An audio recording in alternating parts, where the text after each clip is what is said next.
The overwhelming feeling right now would be relief.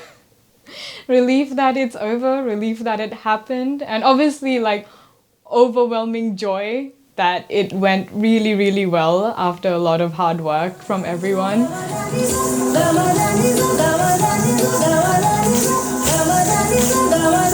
On stage, I think there'd be about 70 to 80 artists, but then behind the scenes, we have like 4 or 5 people who are just running props for us. We have about 10 to 15 people who are just helping changes and costuming. We have people handling food. So overall, I think there'd be easily about 100 people involved in putting up a show of this scale.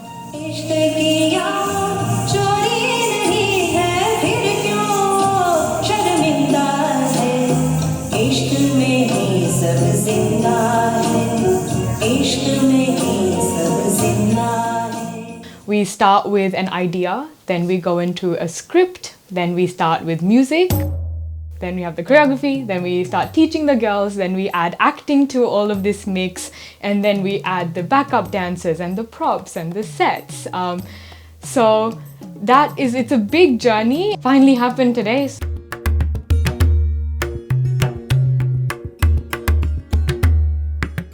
Big thing for us is jewelry setting. On stage, we do like 200-300 spins easily within half an hour, 40 minutes. So if these aren't set properly, they will all just go flying all over stage.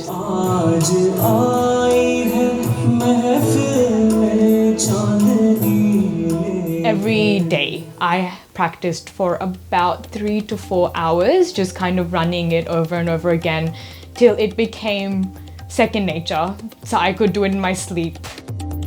We actually had 2 shows today, so I did one show, we reset everything, it all went back to the way it was, and then we ran it again.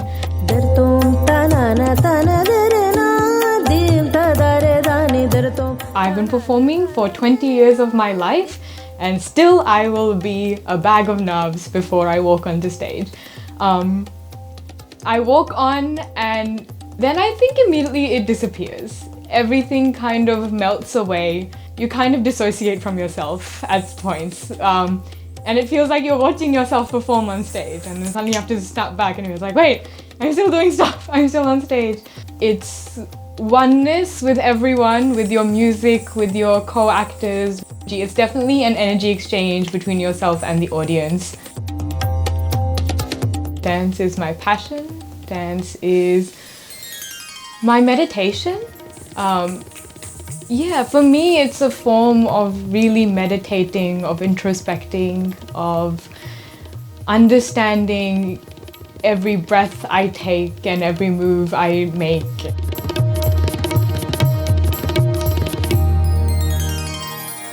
These mirrors are part of my life. They're a constant companion. Yeah, they reflect me, they reflect my childhood, they reflect my love for dance. Officially, I started dancing when I was 6 years old. I joined my first dance class, which was my mom's dance class. I literally was born into it, I grew up around it. It was at home, so it was always a big part of my life. And the funny thing is, the girls who used to be learning at that time, they were like 13 or 14. I was a 2-year-old in a pram with my milk bottle, just sitting, watching. The entire dynamics have changed, so now I am their teacher.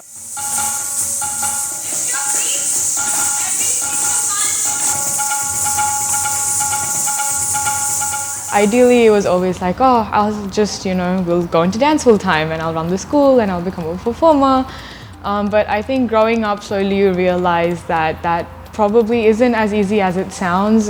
With the Indian community being so small in Sydney, not many kind of younger generation Indians gravitating towards Indian classical dance, it becomes a bit harder for you to sustain yourself in terms of financials.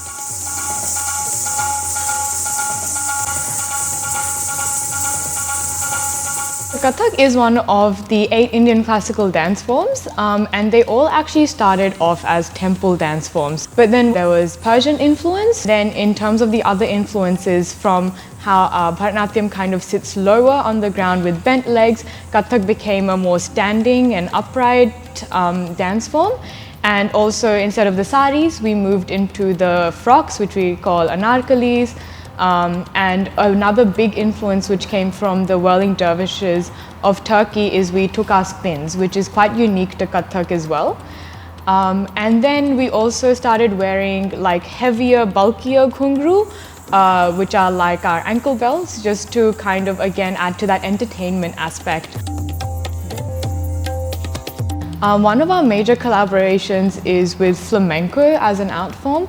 The reason being, Kathak dancers from India actually migrated to Spain, and on their journey through Europe and going over to Spain, Kathak started like changing as a dance form, and by the time it got to Spain, it actually became flamenco.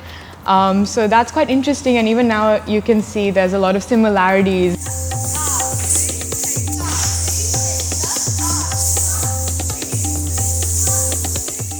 Sundays is actually our heaviest teaching day. We have 4 classes running back to back all morning to early evening. So I'll come in, I'll probably start around like 7:30. I'll be teaching till about easily like 1 or 2 o'clock. My mum is my first guru, and she has taught me majority of what I know and given me a very, very strong foundation in Kathak. For the past 7 to 8 years, I've been going to India and learning under a few different gurus. This is our studio. We've had this for about 15 years already. It is a Scouts hall. It didn't really have much of a flooring. It was wood, but it was very worn down. Definitely not enough for dance, especially because we dance barefoot. So me, my dad, my sister, my fiance, we've all actually worked on this flooring itself, and then we polished it, we've cleaned all that up. And then a major thing we've done actually to make this into our dance studio is add mirrors to it. This circle, it's actually was part of the Scouts hall, so I think the Scouts used to use it. But now we've actually made this our training circle. So what we do is we train the younger students to do the spins, what we call chakkars, on this circle.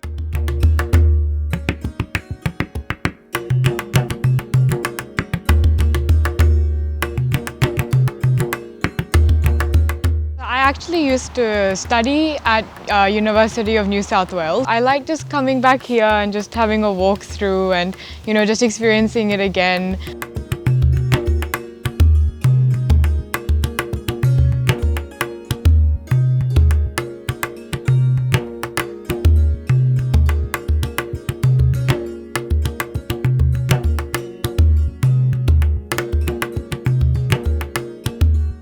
I find so much joy in it that I'm able to pass down my legacy and my heritage, and I'm able to connect younger Australians with their culture as well. One of the big reasons for me staying here rather than going to India to pursue Kathak is because I wanted to also dedicate my life to that teaching and to building up the school, which my mum had very lovingly started with a vision in mind, that she will spread Kathak across Australia. One of the only ways you can really kind of sustain the art form here or even attempt to be like a full-time artist is to run a dance school, because that is one of the few stable incomes you would essentially be getting as an artist.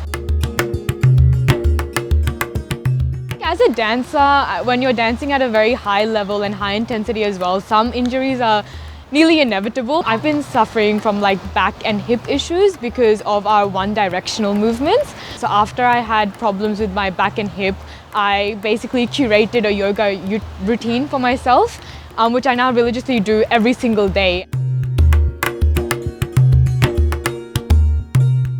I like to draw inspiration from, beaches or nature in general.